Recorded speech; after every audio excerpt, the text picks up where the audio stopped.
Well, hello there, intentional streaming fans. Welcome to another Wednesday edition. No, it's Thursday, isn't it?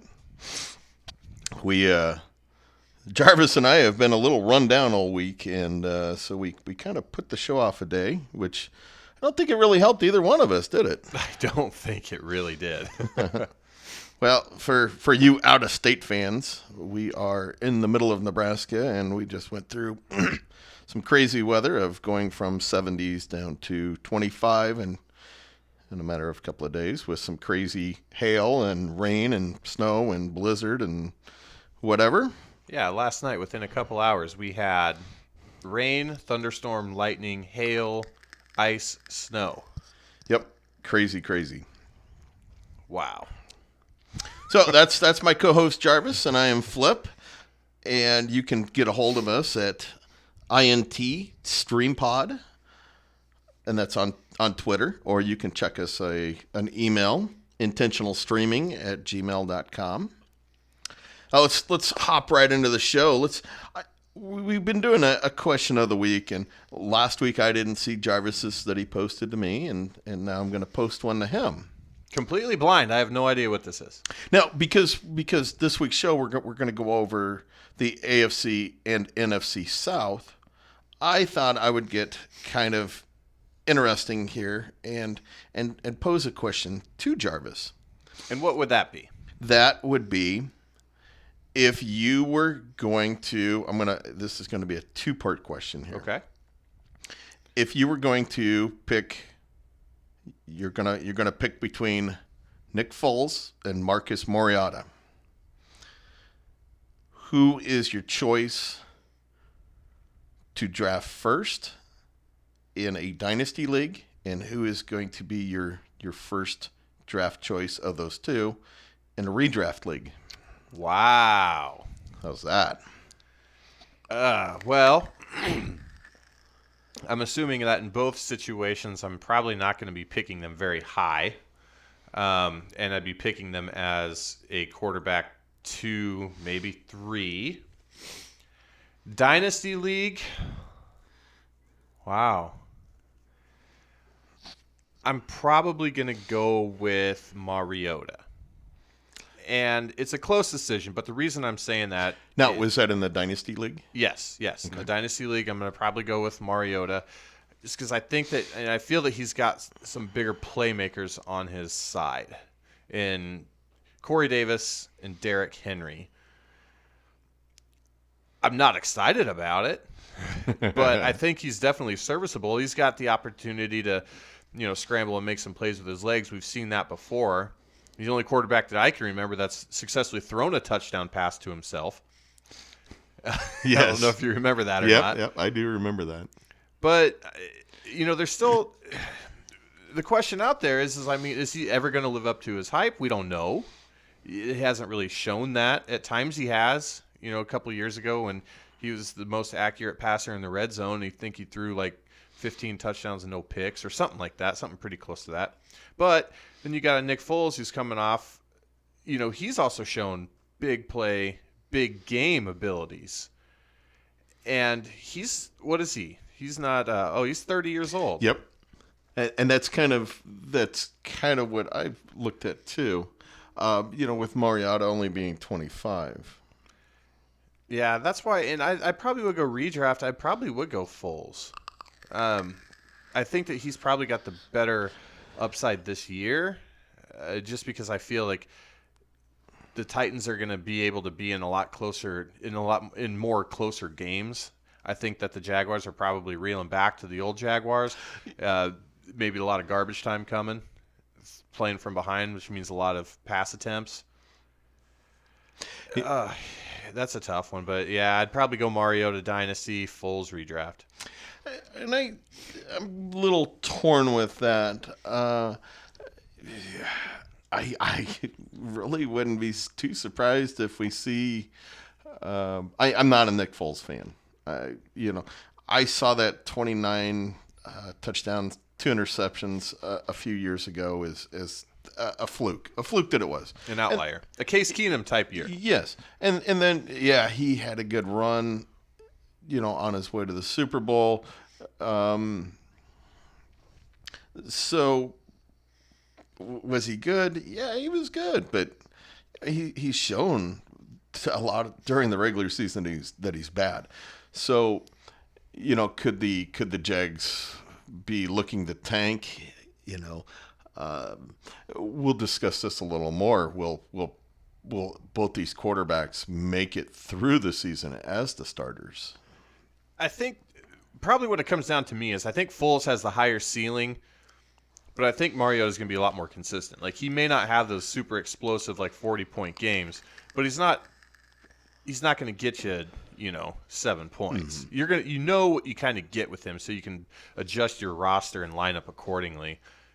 If you are, say, you're on the outskirts of making the playoffs, and you're going up against one of the top-ranked teams, and you need a splash and you make a home run play, that's when I'd throw Foles in there. Yeah.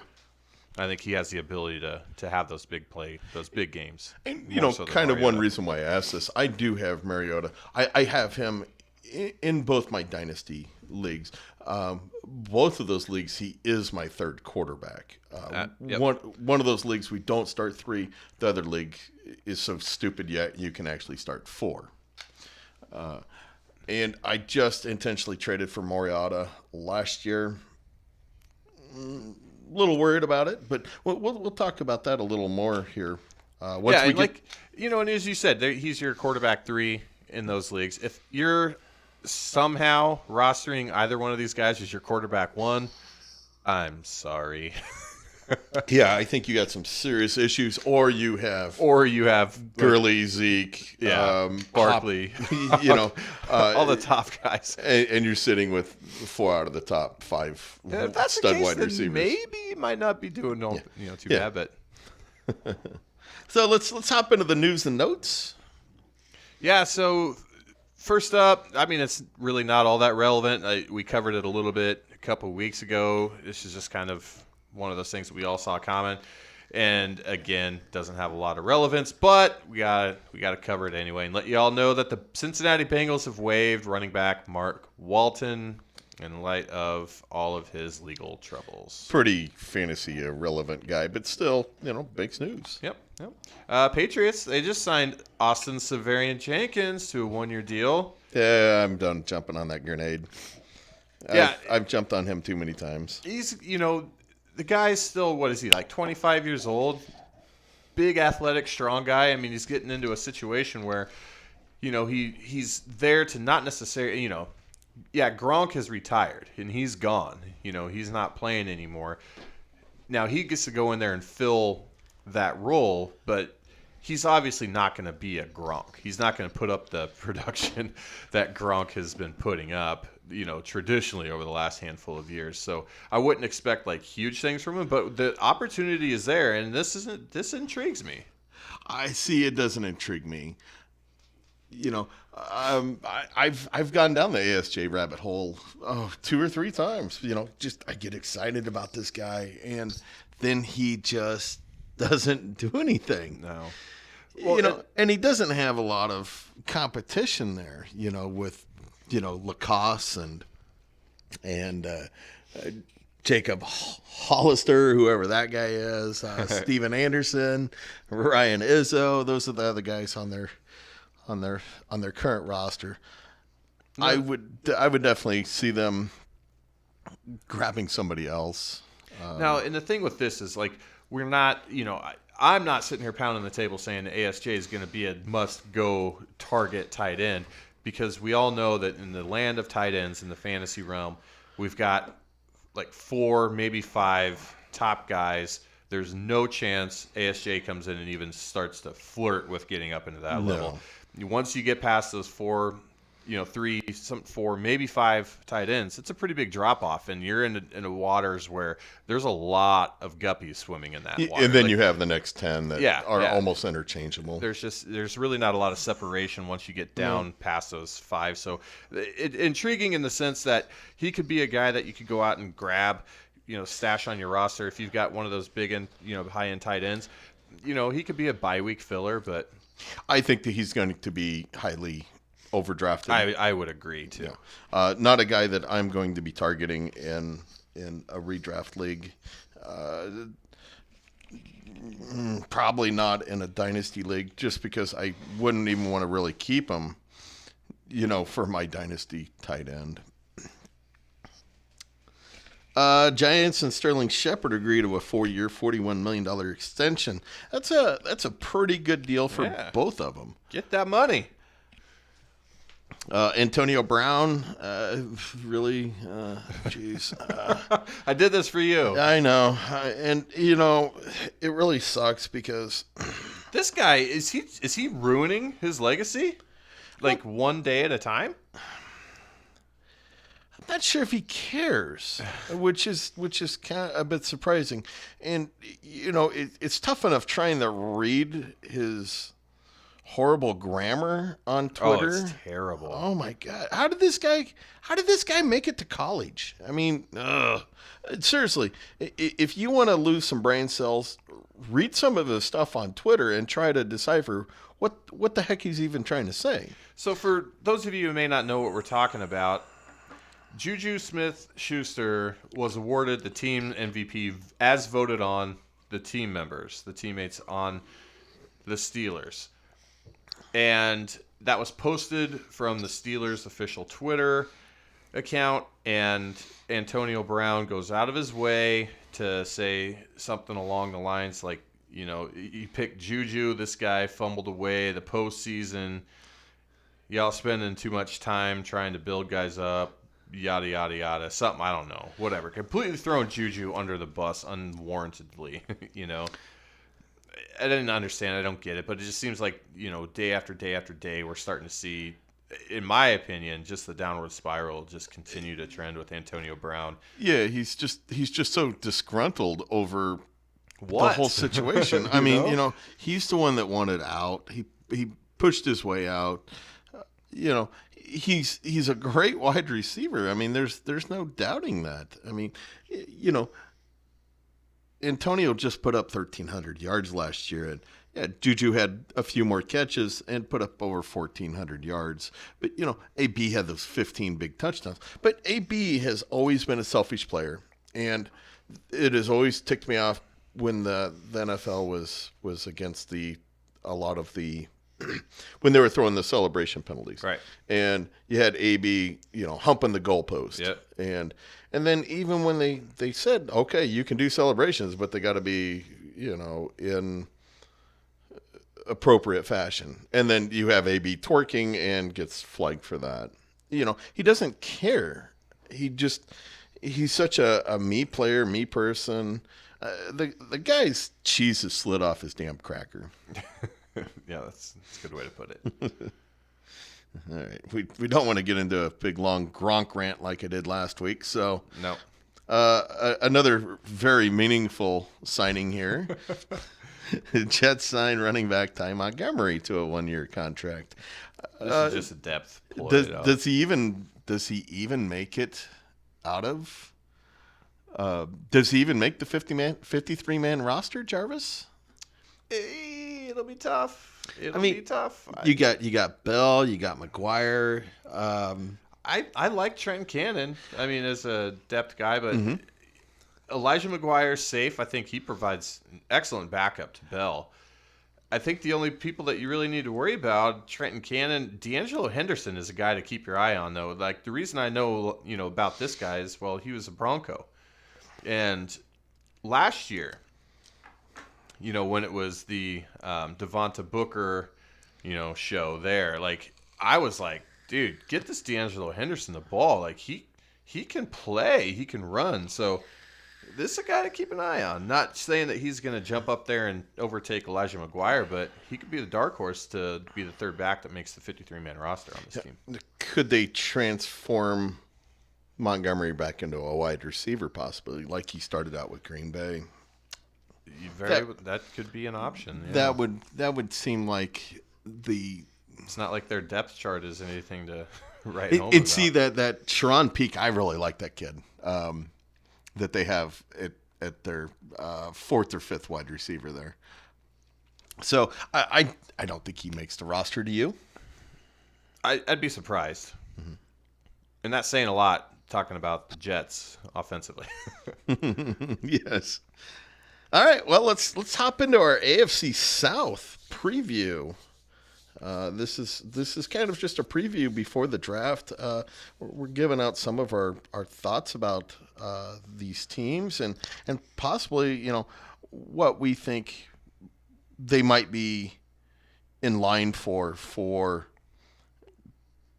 holes for the draft. So we talked a little bit about the Jaguars and Nick Foles. Can he be a long-term solution at being 30 there, Jarvis? I think that when we talk about long term, I think you can get 3 good years out of him. Give him opportunity to maybe help fill some of the needs that they need offensively, and then in the next year or two, go draft a young quarterback. But he's definitely, he's not the long-term option that they're going to be looking for. I think he's kind of a stopgap quarterback, kind of like what Denver was trying to do when they brought in Case Keenum. That didn't work out very well. It's not going to be, this is not their dynasty guy. This is not their face of the franchise. No, absolutely not at all. It's not their franchise quarterback. It's a stopgap at the best, get him through the hump, so that way to basically buy him time to where they can get in there and fill some of the holes, like maybe go after some more wide receivers, some offensive line help. But I think that given what was available, I think this is probably I think this is the best landing spot for Foles. Yeah, I do too. The wide receivers, the wide receivers are really nothing special. It's been, Marquise Lee has never been real thrilling of a guy.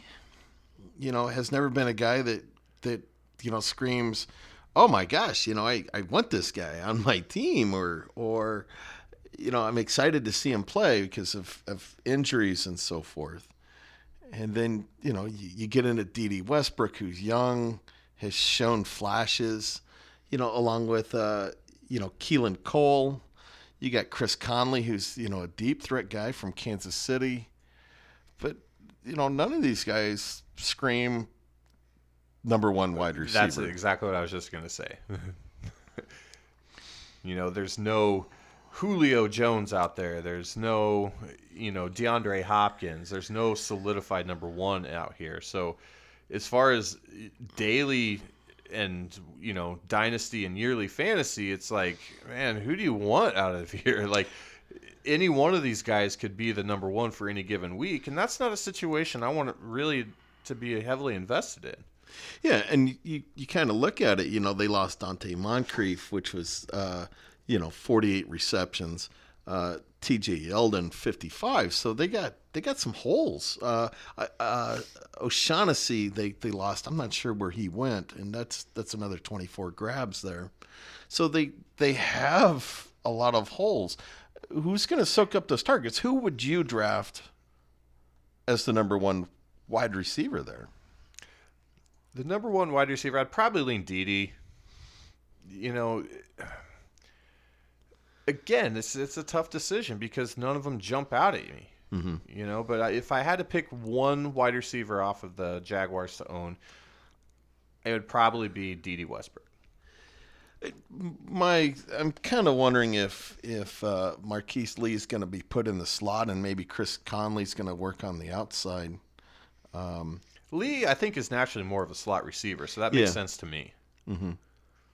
And I can safely say, I did not watch a whole lot of the Jags last year. I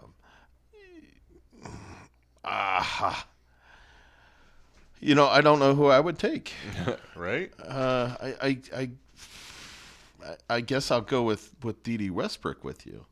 Now, does Jeff Swain, does he have any value? If he remains the starting tight end for the Jaguars, yes, he has some fantasy interest for me. We've seen over and over throughout Foles' career that he likes to hyper-target the tight end position. He thrived on that, especially in Philly with Ertz and Goddard there. I think he's shown proficiency to target and keep hitting that tight end. So whoever the starting tight end, whether that's Jeff Swaim, I don't know. Where they go out and get somebody, who knows? But whoever the starting tight end in Jacksonville could be a serviceable filler for you on bye week situations.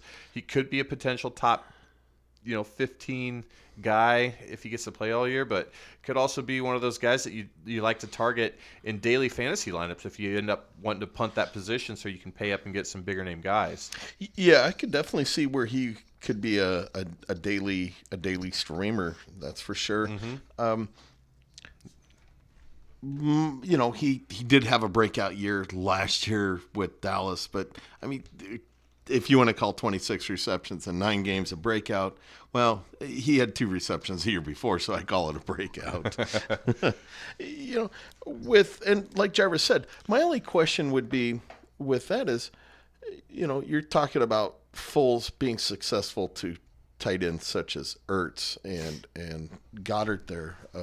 Goddard was, I believe, a second-round pick. So they're very, very talented tight ends.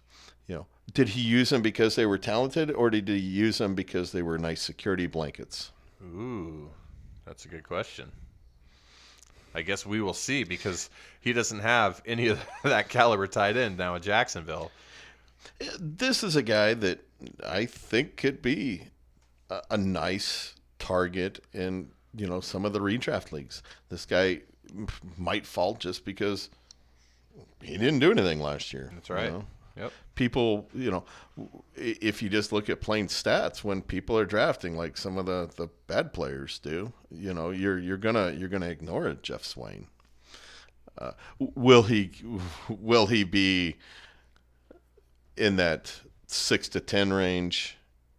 Probably not. I don't think you want Jeff Swaim being your number 1 tight end. No, I wouldn't want it. No. Like I said, I'd probably end up using him a lot more in DFS than anything. Yeah. We didn't talk about Fournette getting busted for driving without. What do you get? Driving suspended with license. Suspended license. No big deal. No big deal there. But is Alfred Blue and Thomas Rawls, are they going to cut into his production? I don't think so. I think Alfred Blue is going to be more of your passing down back. He's shown that ability this time in Houston. Thomas Rawls is just such a liability. Like, the guy goes out there and runs with just complete reckless abandon. Like, he runs hard, but he's not a controlled runner. Like, he's just out there, like, at any moment you think that he's going to, like, every run he's going to get hurt, So I think Rawls is going to be, like, legit backup to Fournette in those ground and pound situations. But I think Alfred Blue is going to be the tried and true backup to Leonard Fournette. So I don't see either of those two being on the same level as Fournette. But we do have an injury-prone running back that we're talking about in Fournette. So if any of those guys would be the ones that I would want to own, it would be Alfred Blue. And maybe not just as a handcuff. I would call Alfred Blue had his chances with. Did you say he blew it? He blew it. I didn't mean that intentionally, of course. It was. It's just. He just never took advantage of the times that Miller was hurt in Houston. He never took advantage down there. And then let's throw in a little, Benny Cunningham. Benny Cunningham had 45 receptions. That was a number of years ago. And with the Rams, that was about 5 years ago. So he does have receiving ability. If Blue can't really cut it and Thomas Rawls can't stay healthy, he's really just a kind of a pounder guy.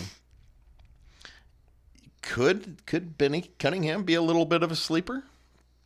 Yeah. Or am I reading, or am I just looking a little too much into that? I mean, you could be looking a little bit too much into it, but he has shown the ability to get out there and be a serviceable, fill-in for sure. So if something does happen to Fournette, gosh, I think that anything could happen down there.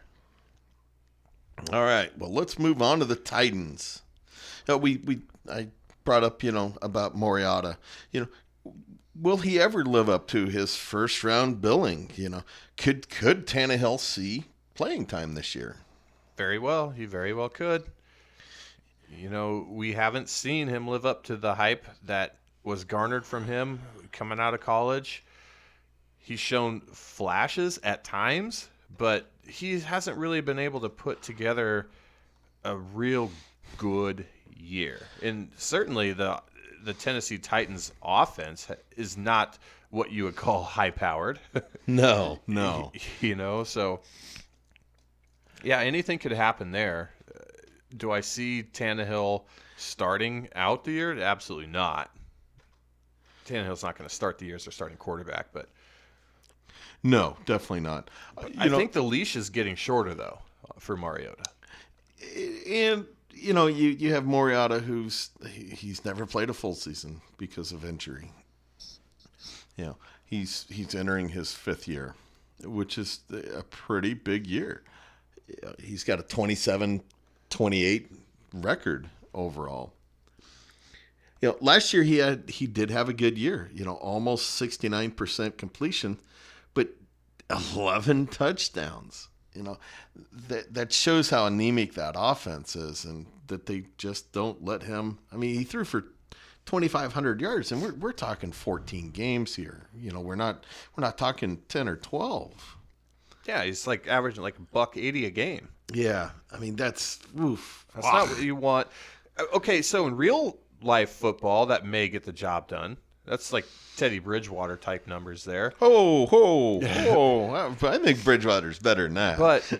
But when we're talking fantasy though, this that's just not going to cut it. No, and I have him in 2 leagues. One of the dynasty, you get a lot of points for passing touchdowns. So even though he's my 3rd quarterback, maybe 4th quarterback there, I'm not relying on a ton of points. In the other dynasty league, he's my 3rd quarterback, and I will probably, hopefully, never have to start him except for on a bye week. Derrick Henry, breakout season with over 1,000 yards and 4.9 yards per carry. Can he repeat that, Jarvis?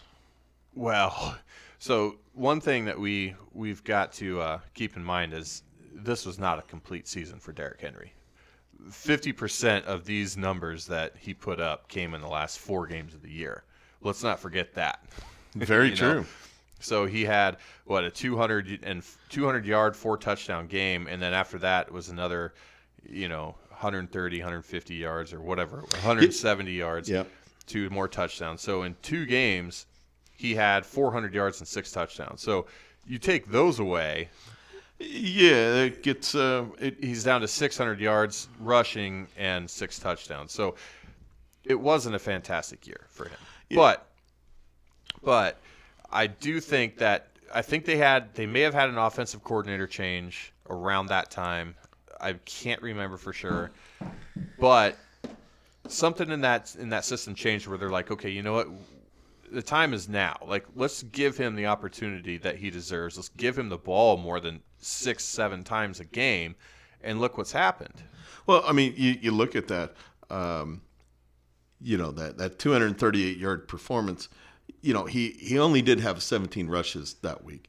But then the next week when he had 33 rushes, that was his first game all year that he had over 20 yards or 20 carries for the game. That's crazy.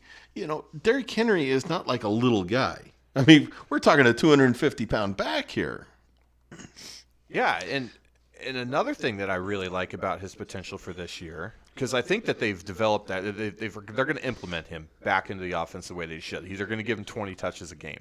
I think that's the floor per game with what they're going to try to do. Another thing that they've got going for them is that they brought over Roger Saffold. Their offensive lineman, that was great offensive lineman for the Rams. Mm-hmm. You bring him over, that's going to solidify that left side. My goodness, that's a huge bump for Derrick Henry. Yeah, you're absolutely right. and they made some other line moves, and they got a lot of, they have 2 other first rounders, Taylor Lewan and like Jack that guy. Conklin. Those are 2 first rounders that are sitting on that line. Yeah, they've bolstered up the offensive line, and I think that means to me they're putting the trust in Henry. They're like, all right, we're going to give you help. All right, we're going to put the team on your back, because clearly Mariota's not going to be carrying us the way that we thought. Mm-hmm. And Henry's a monster, so he can probably support that. Yeah. Do you think he's going to keep splitting carries with Deion Lewis? Not in the way that he was at the beginning of the year. Yeah. I think that we're going to start seeing a shift, as opposed to okay, we're going to have a 1A, 1B type situation. We're going to try to ride the hot hand. I think they're going to carve out roles for both of these guys. And I think you're going to start to see Derrick Henry is going to be the ground and pound. He's going to be the first, second down back. Deion Lewis is going to start emerging as the tried and true third down back. Yeah, I think you're right. And you look at what Deion Lewis did last year, and he had a lot of carries. He had 155 carries. I mean, that was almost, Henry only had 60 more carries than he did. And Henry was a lot better runner, 4.9 yards per carry as opposed to 3.3 for Lewis. And I just think they need to give they need to give Henry the ball more. Absolutely. And so I think Deion Lewis, who was the 26th ranked fantasy back in our league last season, I think he does take a hit because of it. Corey Davis, breakout year in his sophomore, campaign. Can he get to 1,000 yards this year? I think he can. He was at 891 last year. I think he can, but I think it's going to be a rough 1,000 for fantasy owners, meaning that by the end of the year, when you look back at his stats in 2019, I'm sure you're going to see that he's right at 1,000, if not a little over. That's where I'm kind of mapping him out at. But you could have a 6-point game followed by a 30-point game. You know what I mean? Yep. I just don't see the consistency coming from him, and I think a large part of that has to do with overall game plan, their approach to implementing Derrick Henry a little bit more in their offense, and then just the inconsistency is shown from Mariota to be able to throw the ball. Mm-hmm. So after him, they brought in Adam Humphries, who I really like. I do have him in one of my dynasty leagues. He is I think my 4th or 5th wide receiver. I liked him. Yes. Until I found out where he was going. Yeah. If Mariota uses him as a security blanket, though, and this kind of leads into the next question, is Delaney Walker at 35? Is he done? Yes. Okay. Short and sweet. Yeah, I think his fantasy value of, he can't stay healthy. A guy who I loved having on my team for a number of years. And rightfully so. He was a monster at times. Mm-hmm. But he's 35, injury-ridden. He's going to be slow. I'm sorry, but the torch is going to get passed to Jonnu Smith. So how high do you draft Jonnu Smith? Same boat as tight end 6 through 20. Well, would you rather have Jonnu Smith or Jeff Swain? I'd rather have Jonnu Smith.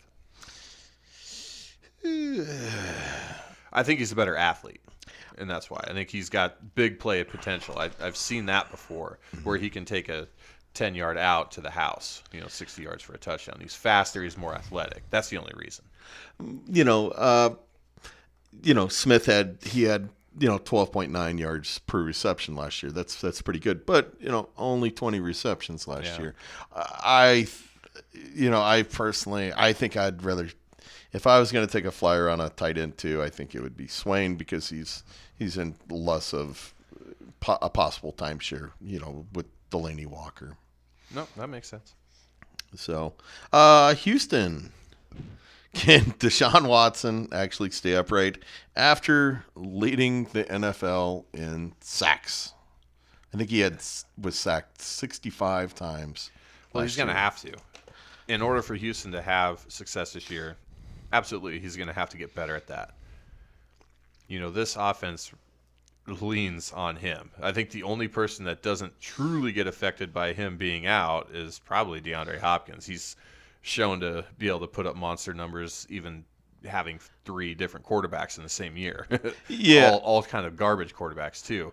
Obviously, everybody on that team is going to be a lot better if Deshaun Watson stays on the field and stays healthy. He's an explosive and exciting young quarterback who's making some serious strides. I mean, he threw for over 4,000 yards. Mm-hmm. Yeah, he was sacked 62 times for 384 yards. That's a lot of yards to be giving up. And I believe they did solidify they did help out their line a little bit. Was it them that grabbed?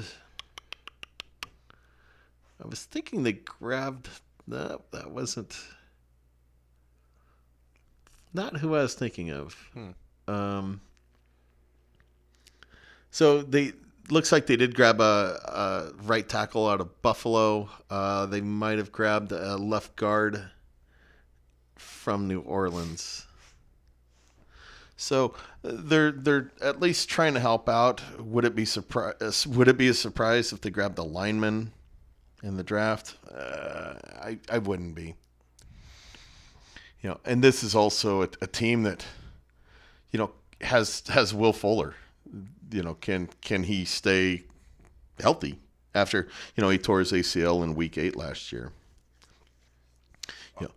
Do they go out and draft a wide receiver early? I don't think they do. I think they've got their answer. I think they've got DeAndre Hopkins. Obviously, they're very happy with Will Fuller, who I think when he's healthy, they're very happy with. And Kiki Kuti stepped up and made a big name for himself. So you got 3 legit receivers there. If you put Fuller and Hopkins on the outside, you throw Kiki Kuti in the slot. Man, that's pretty formidable.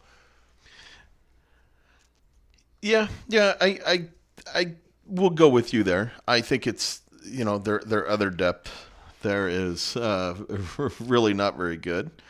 But do you think Watson? Does he? He put up almost 4,200 yards last year. Does he put up more? Does he hit 30 touchdowns? Oh, I could see him throwing 30 touchdowns. I think 4,000, 4,200. I think that's probably. I don't want to say his ceiling, but I could see him sticking around that area. I think that we could definitely see an increase in touchdowns, though. Mm-hmm. Because, again, I think that he's going to get better at getting rid of the ball and not trying to extend those plays out too long and take the sacks. I think that he's going to be smarter with things, I guess you would say. So you have Hopkins on your dynasty team. I do. Do you? So if you were starting a new dynasty or if you were doing a redraft, do you draft Hopkins as the number 1 wide receiver off the board? I do, and it's close. It's close. I like I said, I think that he's kind of quarterback proof. I wouldn't say that about very many people out there, but he's got that track record of being able to prove that he can be successful with almost any quarterback that comes his way. Mm-hmm. So if something happens to Deshaun Watson, he's still probably going to be okay. But you have Devonta Adams, who would be right up there as a choice for my number 1 overall. Something happens to Aaron Rodgers, I mean, does he still maintain that value? No, absolutely not. I don't think so either. So I would probably, and I'm very happy that I have him. I would probably definitely lean towards picking him number 1 as my number 1 overall wide receiver. Yeah, I'm going to probably go with you on that. Because like you did say that Hopkins is quarterback proof. It doesn't matter as long as the quarterback gets it somewhere in the vicinity. And I believe I read the stat where Hopkins did not drop a single pass Not last year. Not a single one. No. So, I mean, he's got an incredible catch radius, and he's got sure hands, and he's got the big play. I mean, he's everything you want in a wide receiver, and he's proved it over and over again. And he's always, he's always been fortunate enough to be healthy. Knock on wood. Now, one of my former favorite running backs, Lamar Miller. Wow. Yeah, this is a guy who I really liked, and I gave up on him this past year. I did not keep him in a dynasty league because I just had enough. I think that a lot of people probably did the same thing. Yeah, here's a guy that had 4 games over 100 yards last year, but he had 5 games under. In one of those games, didn't he get like 97 yards on one run? Yeah. But he had 5 games under 50 yards. He had 2 games with 5 receptions and 3 games with none. I mean, will the real Lamar Miller, please stand up? Oh man, have we ever seen the real Lamar Miller? Because even in his time in Miami, we're like, man, if he could just get out of that system and go somewhere where they could use him. Yep. He would just dominate, and then he does. He goes to Houston. We're like, oh my gosh, Lamar Miller's going to be the running back one. Like they finally got him in a place in a situation in offense with a offensive coordinator that's going to know how to use him, and he's going to give him the ball and feed him the rock over and over and over again. And what happens? That doesn't happen. Yeah. So he's just been a whole career of frustrating fantasy owners. Yeah. I mean, because, he's had over 50 catches in the past, with Miami. But in Houston, 31, 36, 25. Boy, it's just so frustrating with the guy. So would you trust Lamar Miller to be a number 2 running back? No. Nope. I'm sorry. I would not. I don't think you can either. Nope. You'd have to go elsewhere. You'd have to go up from there if you're going to want to have a legit running back too. You're going to have to get someone that's more dependable, more reliable, and someone that's not an injury risk at almost any time. Mm-hmm. And plus, you've got an upcoming Deontay Foreman right behind him, breathing down his back. Now, Foreman, coming off that Achilles injury 2 years ago, sat out all of last year. Came in and played just a little bit towards the end, like week 16, I think. But by all accounts, he's basically back up and healthy, and I think it's only a matter of time before he takes that position from Miller. And I'll agree there.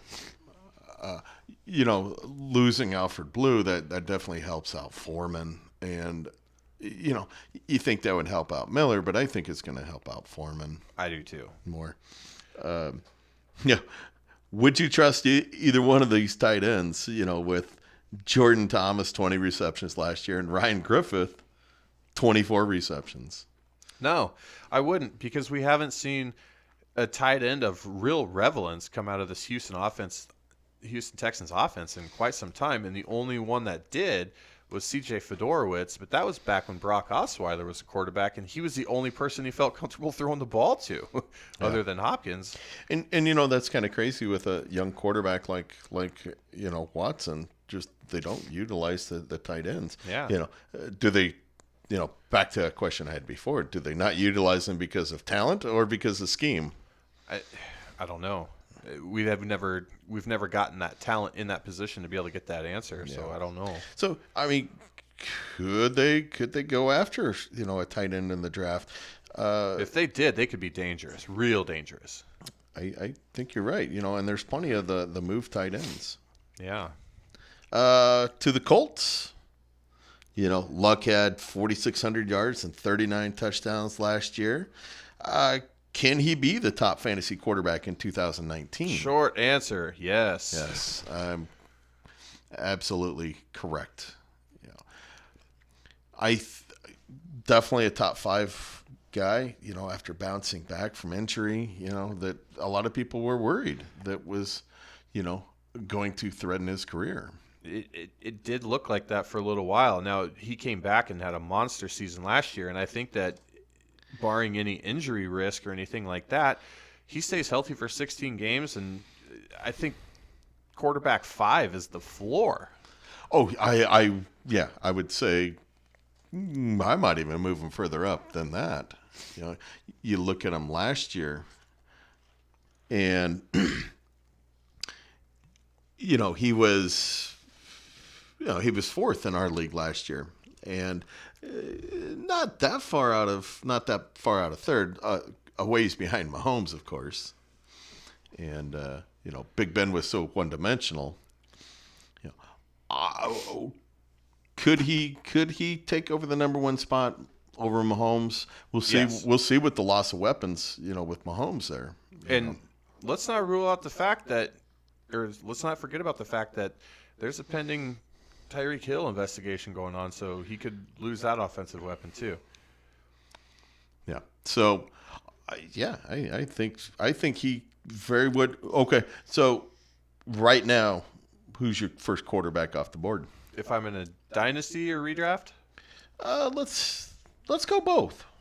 We're probably going to blow our hour-long show, but we're already pacing we're like an hour and a half. We are in trouble. Yeah, so it'd be tough. It'd be between Luck and Mahomes, but I think I'd probably still go Luck. We've only seen one full year out of Mahomes, and I think that the monster numbers that he put up last year are going to be extremely hard to replicate. Luck has shown it year in, year out, and he's still fairly young. And he's got an up-and-coming team, high-powered offense. We lost some weapons for Kansas City, so I'd probably go Luck. Let's talk a little Marlon Mack here. Somebody missed out on the Bell prediction. Yep. I was sold on the fact that Le'Veon Bell was going to be an Indianapolis Colt this year. Obviously not. So what that does for me is that significantly bumps Marlon Mack's value. I think that whatever running back in that system is going to have some pretty good fantasy value, and we've seen Marlon Mack over the last handful of weeks of last year really come on and solidify himself in that RB1 role there. And boy, did he look good. Yeah, he did. But can he stay healthy for 16 games? That's the question. Will he break 1,000 yards? I think he will. He had a big 14.7 yards per carry last year, which that's some really solid numbers. But do they go out and grab a running back in the draft? I don't know if they do. They may just to get some depth and see what But Nyheim Hines is there, and then Jordan Wilkins. Both those guys seem to have. They played well when they got the opportunity and to come in and fill in. Mm-hmm. But I don't know. They could go any direction. Not only that, but they've got a ton of cap space still. A lot of money out there. Mm-hmm. And they didn't really make any big splash landings during free agency either, which is kind of surprising. Well, they're not a big splash team generally, but they have all that cap space. So yeah, with that Hines kid is he was the 29th in our dynasty league in scoring last season. Is he worth drafting more than just as a handcuff? Could he slot in as a running back 3 this year? I think potentially, yeah. I wouldn't want him as an RB2 or anything like that. No. I think he's got potential. Yeah, for sure. He's got potential to be an RB3. I think he's got potential to be an RB2. It all just depends on what happens in front of him. If Max stays healthy, then yeah, he's nothing really more than handcuff, I guess. Mm-hmm. And I personally don't think they're going to draft a running back. I think they have their 3 running backs this year. We'll see. T.Y. led the league in receiving yards back in 2016. Can he repeat that? He had a good year last year. God, this guy's good. And with a healthy Andrew Luck, the sky's the limit for him. So as far as leading the league in receiving yards, I wouldn't rule that out of the realm of possibility. I wouldn't expect it, I still feel that you got guys like Devontae Adams ahead of him, DeAndre Hopkins, if Tyreek Hill still plays, but Julio Jones is a yardage monster. I think big things from Juju. So whether or not he could lead the league in receiving yards could be a stretch, but is it possible? Absolutely, it's possible. Mm-hmm. One thing that really kind of hurts him is can he stay healthy, at 30?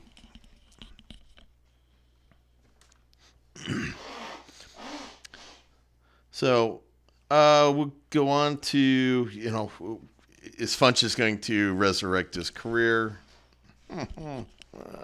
I personally would say no. Yeah, me too. I'm not expecting that at all. Big guy. Yeah, a big guy, slow turtle. Yeah, turtle. Who emerges as, let's say his replacement. Do they go out and draft a wide receiver high? They could.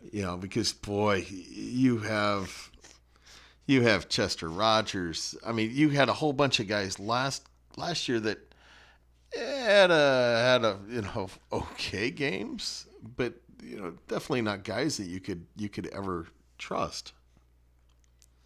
No, and again, once you got past T.Y. Hilton, the water was pretty muddy. Like any one of those guys could be the guy for that game. Like even Zach Pascal had himself a couple games there. Like that's So for them going out and getting a big name receiver to add some depth, I think that's absolutely within the realm of possibilities for this guy, for these guys. And I think they do need to do that. Whether it's a developmental guy or some guy to actually start in front of Funchess. Eric Ebron, will he go back to having a big monster touchdown year, a good fantasy season? 66 receptions, 750 yards, and 13 touchdowns. Will he beat that? I think so. I don't know, man. Like I think he's definitely got the possibility. He's got the opportunity. Andrew Luck loves him. He's a goal line, red zone monster who's now looks like Andrew Luck's trusted go-to guy. Mm-hmm. And that's a really good position to be in. 13 touchdowns is quite a bit. So does he repeat that? I don't know if he repeats 13 touchdowns, but I think he can get more than 750 yards. And that's saying a lot for a tight end. So you think he's going to remain in the top 4 or 5? Yeah. He's entered that upper echelon of tight ends that has created their separation. Yep. I agree with you. The only thing that's going to hurt him is guy has a lot of drops and has had a lot of drops over his career. It's always been the knock. Yep. So let's head into the NFC South with the Saints. Yeah, so the Saints, last year went 13-3. They made the playoffs before eventually losing to the Rams on the infamous pass interference no call, which a lot of Saints fans still have a tough time getting over that. Rightfully so. That was kind of a bad deal. But, Breeze is coming back for his 19th season. And he carries with him a pretty high-powered offense featuring, one of the game's best running backs, Alvin Kamara, and one of the best wide receivers in the game, and Michael Thomas. So I expect. What do we expect out of Breeze? I expect a pretty good year from him. Last year he finished with 3,900 yards. 32 touchdowns, just 5 interceptions, which is crazy. But this is the first time that him being under 4,000 yards since 2005. So is that because he's losing it a little bit, or the fact that, hey, we've got a run game here that's just awesome, and we don't have to lean on the pass game as much as we used to? I think that you're exactly correct there. I do. That it was that running game that, for the most part, they haven't had haven't had much of in over a decade. Absolutely. When you got a running game that featured, now, they don't have Mark Ingram, but they did. So Ingram and Kamara, you could lean on that. Boy, having that solid run game really opens up the passing opportunities, which is probably why he only had 5 interceptions too. Mm-hmm. Open up those passing lanes. So Yeah, speaking of, Alvin Kamara, Flip, man, this guy's just a complete dual threat, and he's easily proved he could be a top 5 running back. Last year he had 194 rushes for 883 yards and 14 touchdowns. Add in 81 receptions, 709 yards for 4 touchdowns. This guy's a legit contender to have 1,000 yards receiving, 1,000 yard rushing. What do you think? I don't think he actually gets to 1,000 yards rushing. I think they keep him under the 200, 200 carries, with the addition of Latavius Murray from Minnesota. I think that's a big signing for them. I do too, because Lat Murray, he can run the ball and can catch the ball. He's quite a bit like Mark Ingram. I think. A younger version of it too. Kamara was a guy who I never thought could run between the tackles. There's my hat. Let me eat it.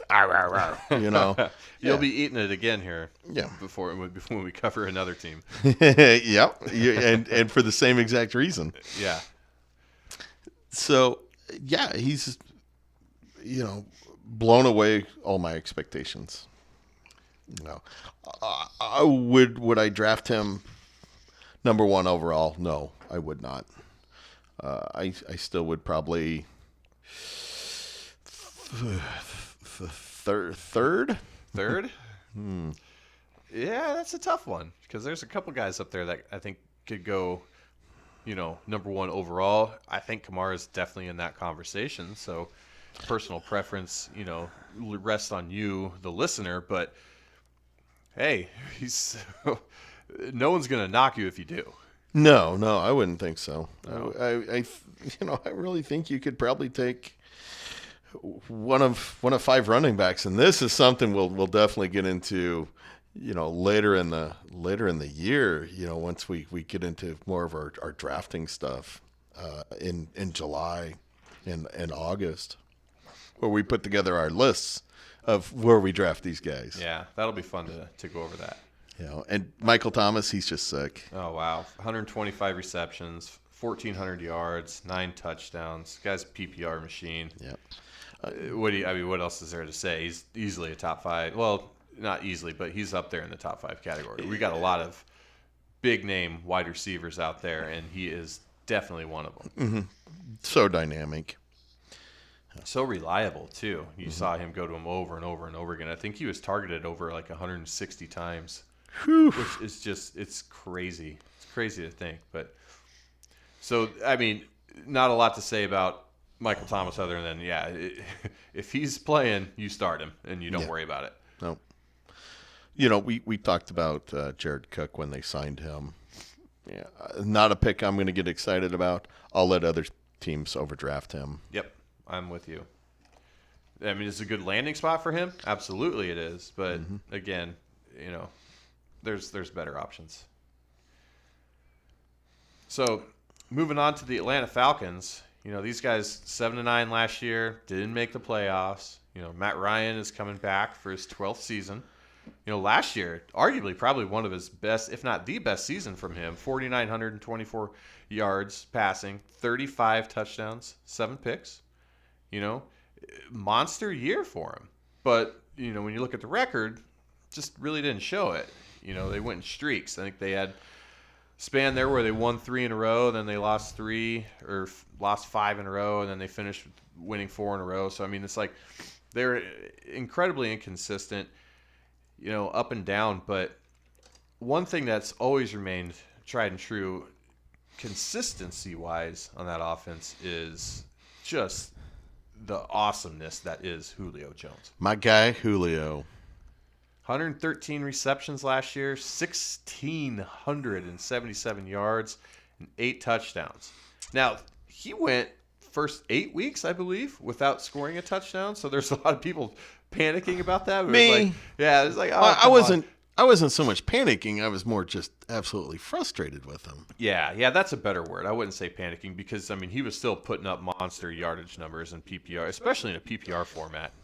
But this guy is just, he's a beast. He's every year in, year out, he's up there as one of the best wide receivers in the game. There's arguments to be made for him as being the best wide receiver in the game, but He had a couple of frustrating weeks, and it was kind of towards the end of the season. Week 12 and week 15.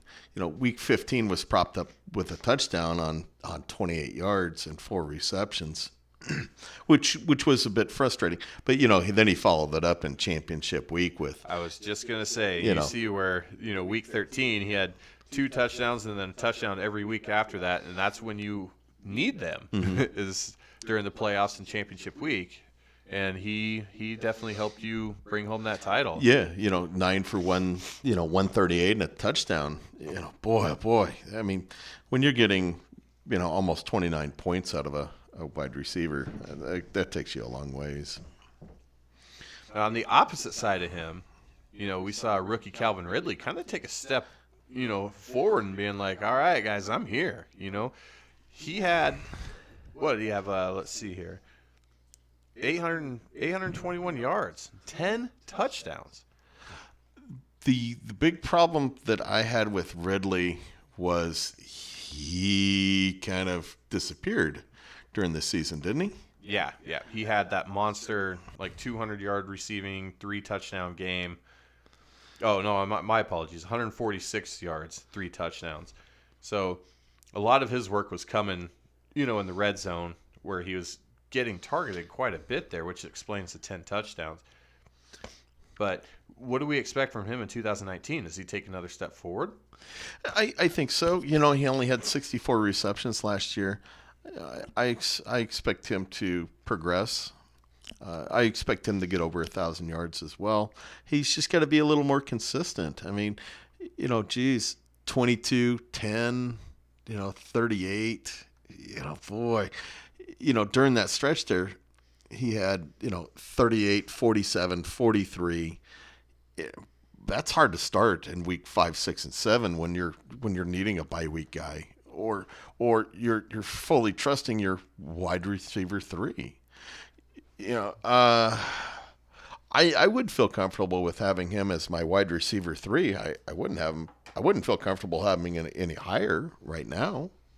No, I just think until we get the consistency there, I'm with you. Do you think that this could be Julio Jones and Calvin Ridley? Do you think that could be kind of this year's Antonio Juju combo? No, for over 1,000 yards, but I don't see Ridley coming close to. Not what Juju did, but no. You know what I'm saying, like the tandem. I do. I think they both can be over 1,000 yards, and for me, I think that's going to be at the expense of Hooper. Absolutely, yeah. I do too. It's got to come from someone's got to sacrifice a little bit, and I think that's probably where it's going to come from. Yeah. They don't have Tevin Coleman anymore in the backfield, soaking up all of those 2-yard targets runs that were never thrown to him. Yeah. I don't understand that, but yeah. So with Devonta Freeman and Ito Smith, is it just going to be those two this year going into the year, or are they going to look to add some depth during the draft? Devonta Freeman is such a frustrating guy, and I think he's in the second, maybe third year of a pretty decent-sized contract. I think it was a 5-year, wasn't it? I believe so. I would not be surprised if they did not use a higher draft pick on there. They do like Ito Smith, who was a absolute goal line vulture last year. He had four touchdowns and 90 rushes. And Freeman just can't stay healthy. A backfield that I'm going to avoid. Yeah, unfortunately, I mean, if Devonta Freeman stays healthy, man, he's got some upside, but it's hasn't really happened with him in a while. No, and it has not. But you're right. I mean, overall, I'd steer clear. Another team with some iffy running back situations. We're going to move over to the Tampa Bay Bucks. So this is an interesting team to talk about because, they went 5-11 last year. They obviously missed the playoffs. But in comes Bruce Arians this is exciting, I think, for a lot of different reasons. So Bruce Arians has taken his talents to the Sunshine State. So what that means, I think there's some fantasy implications for many different people. And we just talked about the running back position. So right now, I mean, the Bucks going into the season is having Peyton Barber as their number one running back, or do they, try to put a little bit more stock into Ronald Jones? Does Arians try to build/develop and maybe begin to implement him a little bit more into like what you would call like a David Johnson role? Like he used David Johnson in Arizona. Like what do we see out of this? I think Ronald Jones is just too talented to. I mean, he got into the doghouse in the old regime real quick with his fumbling. Arians will not put up with the fumbles either. So he's got to hold on to the ball. Can he? Boy. I really think Ronald Jones could definitely. I think he starts the season out as the starter over Barber. And he's given like a clean slate that's going to help him out mentally. But can Ronald Jones catch the ball? That's been his biggest knock, I think, other than the fumbling. I don't remember if did he catch the ball much in college? No. No? Not that I remember. I don't remember either. I'll look that up real quick since we're going to hit 2 hours anyway, right? So, no, he did not catch the ball in college. So he is definitely just going to be a two-down pounder. Will Arians, will that be a knock with him with Arians too? Yeah, exactly. Because again, he was spoiled there for a while. He had one of the best running backs in the game. With David Johnson, he could do anything he asked him to do. Would you be shocked to see them draft a running back? No, not at all. I wouldn't either. I could see them drafting a running back that's going to fit what Bruce Arians wants out of that backfield. Mm-hmm. And if that's the case, then that's a guy to keep an eye on. Yeah, and relegate, Jones to some short yardage and Barber to some, third down work maybe. Absolutely. And then as far as like the wide receiver group goes, I mean, we saw Deshaun Jackson, Adam Humphries, they're gone, so in steps Chris Godwin. This is one of my candidates for breakout player of the year. We have a lot of targets that have just left with Deshaun Jackson and Adam Humphries. And so on the opposite side of Mike Evans, I mean, you got, what's his name, Justin Jackson or something? I don't know if it's on there. Justin Watson, yeah. So I fully expect him to be the other receiver starting off the year, unless they go out and draft somebody, which I think they probably will. But I think they'll draft somebody as well to be there instead of Godwin. I don't see Godwin playing on the outside that much, but Bruce Arians has come out and said that he's been raving about Godwin. His physical talents are off the chain. Like, he was tested out in the 95th percentile at the combine in all of his athletic attributes. Like, and then Bruce Arians has just been raving about him, and he's even said that he could slide in and play that Larry Fitzgerald slot role. Now, we saw Larry Fitzgerald year after year, the 100+ receptions. Now, not calling that out and saying that that's what's going to happen, but that's in the realm of possibilities in this Bruce Arians offense. I wouldn't be too surprised either, to be honest. I'm a big Jameis Winston fan to begin with. So I think he's going to really grow under Arians, and I think Godwin is going to be helped out, by playing the slot.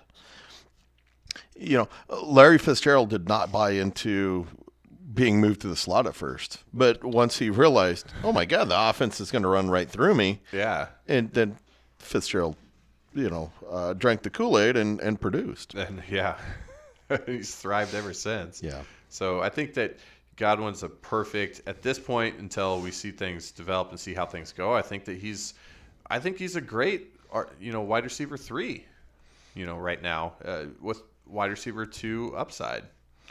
The big thing that's going to limit him, though, is the two tight ends there. That's exactly what I was just about to talk about. I mean, they've got the Twin Towers there. You know, O.J. Howard, Cameron Brate, these two guys are monstrous and have been able to, you know, show in the past that they can produce and especially in the goal, you know, in the red zone area.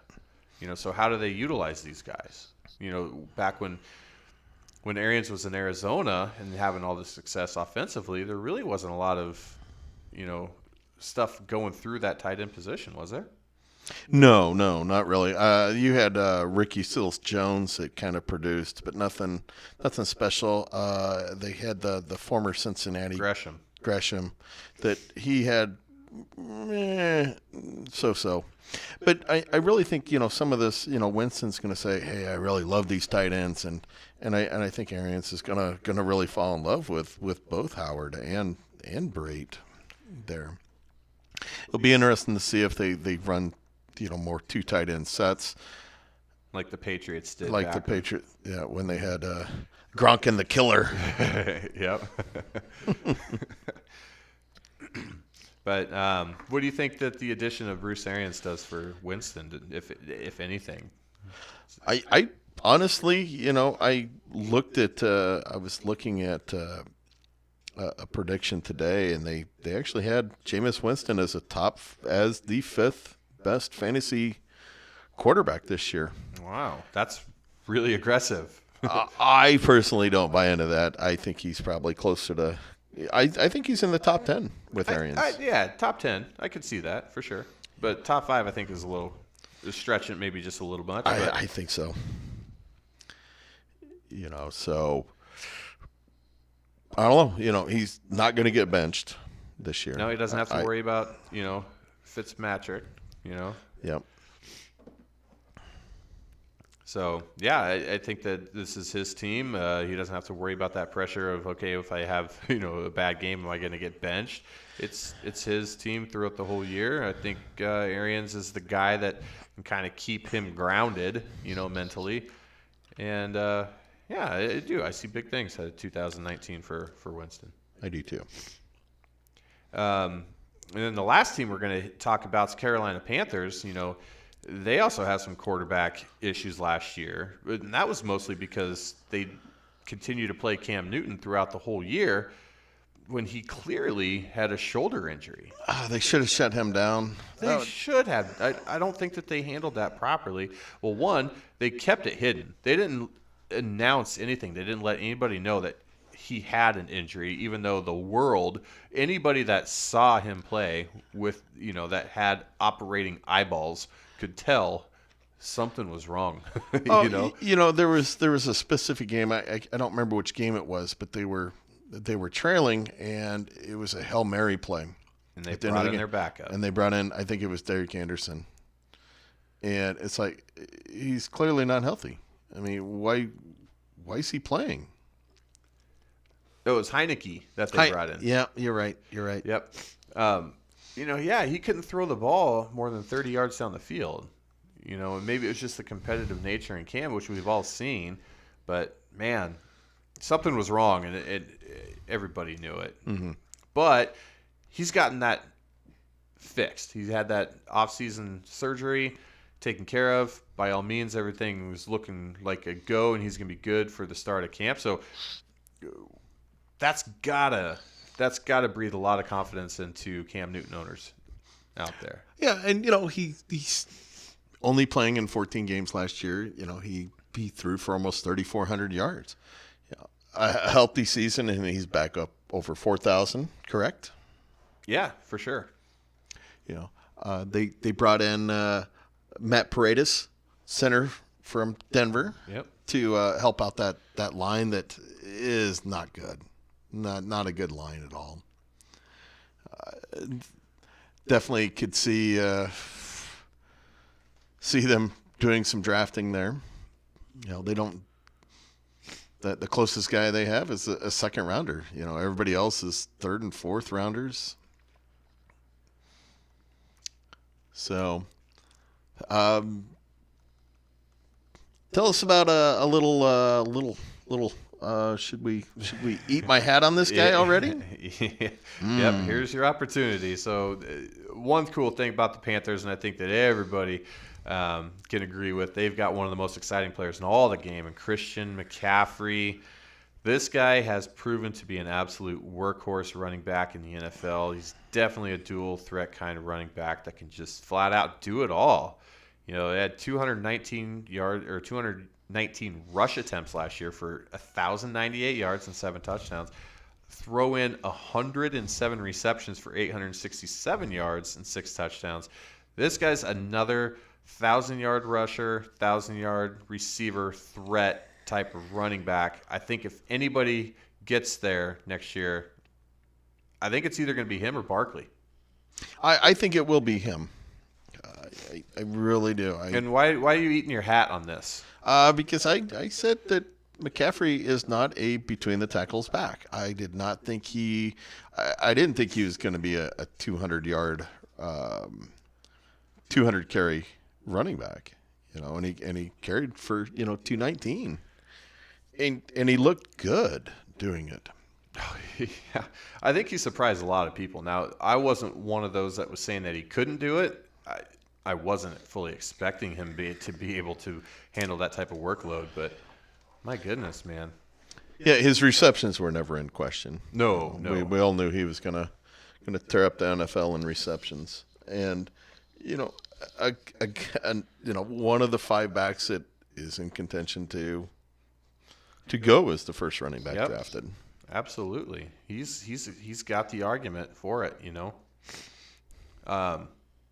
So the running back position there in Carolina is absolutely solidified. But let's look at their wide receivers. Like, who do they got other than DJ Moore? I mean, he showed some flashes last year, had some big games, and I think that he's now kind of emerged as, like I had mentioned last year going into the beginning of the year, that I fully expected DJ Moore to come out at the end of the year as their number 1 wide receiver, and it looked to have happened. So other than DJ Moore, who do they got to be excited about? Oh, well, you got to be just totally thrilled about, Mose Frazier, right? Yes. How old is Torrey Smith? 30, 33, 34, 35? 42, I think. He's actually 30? Boy, I thought he was older than that. He definitely plays slower than 30. Mm-hmm. He used to be a burner. Yeah, just not... Torrey Smith has 0 fantasy value to me. Yeah. Curtis Samuel, maybe their number 2. Not a real good number 2. So this is a team I fully expect to be in play for some of those big name wide receivers. Yeah, and they're drafting. They're drafting in the middle of the first round, I believe, which could land them Metcalf. Could land him Marquise Brown, who they've talked about being healthy. That guy's been climbing my board quick. Mm-hmm. By the way, Marquise Brown and N'Keal Harry could probably be in play there. A lot of options. I think that could be where we see a wide receiver go. Yeah, I mean, it's the only thing that's really hurting Cam Newton of possibly being the top fantasy quarterback is, DJ Moore's got to make a big step forward. This year he had an okay year last year. He had some good games. I watched him against the Steelers and he did play well. But you look at it, 55 receptions, a good 14.3 average. But that's a guy that needs to get into another 20 to 30 receptions to, take this offense to a next level. Yeah, and coming into a second year, I think that he could be prepared to do that. Mm-hmm. He's going to have to, Now, would you feel comfortable having DJ Moore as your wide receiver too? Ideally, I wouldn't want it. I think he could probably fill that role, but I'm leaning more wide receiver 3 than I am 2. I think he could get there to wide receiver 2, especially if he takes that step forward. And if that case, then yeah, I'd feel fine. But It's hard for me to it's hard for me to answer that question because I've got Odell Beckham and DeAndre Hopkins. Yeah. So But okay, let's say in a redraft, would you be happy with Moore being your number 2 in a redraft? only if that means that I've spent a lot of my high draft capital on 2 really good running backs. But if I started off the draft as getting DeAndre Hopkins as my number 1, then ideally I'd like to try to grab someone a little bit higher coming back around as my. So you don't expect him to be an 80 reception guy for 1,000 yards plus? He could. Mm-hmm. He could. He definitely could. I don't know. It's a tough one. It is. Because it all hinges on the health of Cam Newton. Mm-hmm. And, how that all shakes out and what they do in the draft. And, what they do in the draft, if they get Metcalf, does Metcalf absolutely turn into a number 1 wide receiver there? And then Moore slides in as the number 2 where he gets the 55 catches again. Does that happen?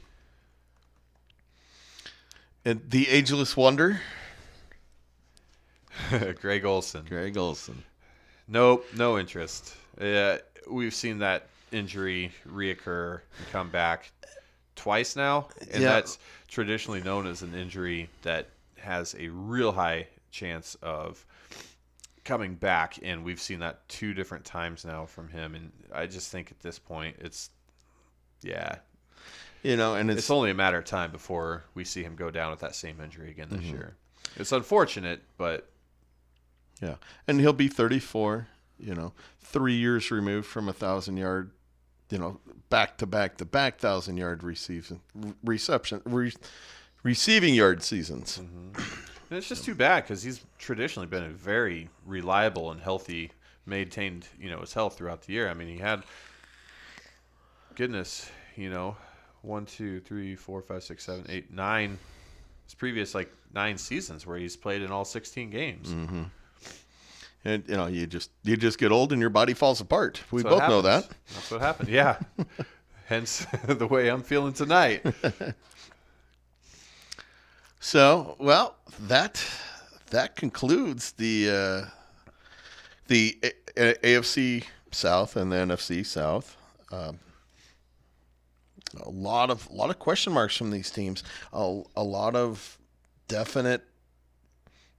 I think a lot of these teams need some wide receivers, maybe a running back. Do you see any of these teams grabbing one of the young quarterbacks, though? Ooh. I'm just trying to think. Maybe the. Do you think the Jaguars possibly? I think the Jaguars would probably be the one to do it. Yeah, maybe. I don't see either. I don't see any of these teams being real good fits for. Yeah, for any of the quarterbacks. I don't we're not. Neither one of us are too enthused about the quarterback class coming out, right? So. No, I think there's other teams out there that have more of a need at this moment, and I don't see them wanting to try to move up and sacrifice draft capital for a position that I don't think they really need to fill right now. Yeah, I'm going to agree with you there. So, all right. Well, we hit our way overtime show again. I'm going to get a stopwatch and maybe a robot that can hit us in the head with a rubber mallet or something like that to let us know, okay, 5 minutes on this team, let's move on. 5 minutes on this team, let's move on. So we'll keep it, even though next week's going to be one of my favorite ones because we're going to cover my division, the AFC West. Hey, we only got one more show to do before we cover our draft that's going to be happening in 2 weeks. That's exciting. Oh, I'm so thrilled. Cannot wait for the NFL draft to come. I mean, this is, oh, gosh. 2 weeks from tonight? Yeah, 2 weeks from tonight. It's like Christmas. There's a handful of really good days out there during the year if you're big into fantasy football as we are. this is definitely one of them. I'd say the You'll only be- thing that rivals it would be draft day for our fantasy teams. So I see. I still put the NFL draft. That's my favorite time of the year, right there. gosh, it's so fun. It really so, is. So All right. yes, we got 2 short weeks, everybody, and we're gonna be able to all have a lot of fun together. Absolutely. So be sure to subscribe and like and Hit that bell. on our channel, and so you get notified when we throw up a video. Hopefully one of these days I can get my internet all situated out so we can actually do live shows again. We'll get there. So, all right. Well, thank you all for listening, and we will catch you next week. Goodbye, everybody. Happy trails.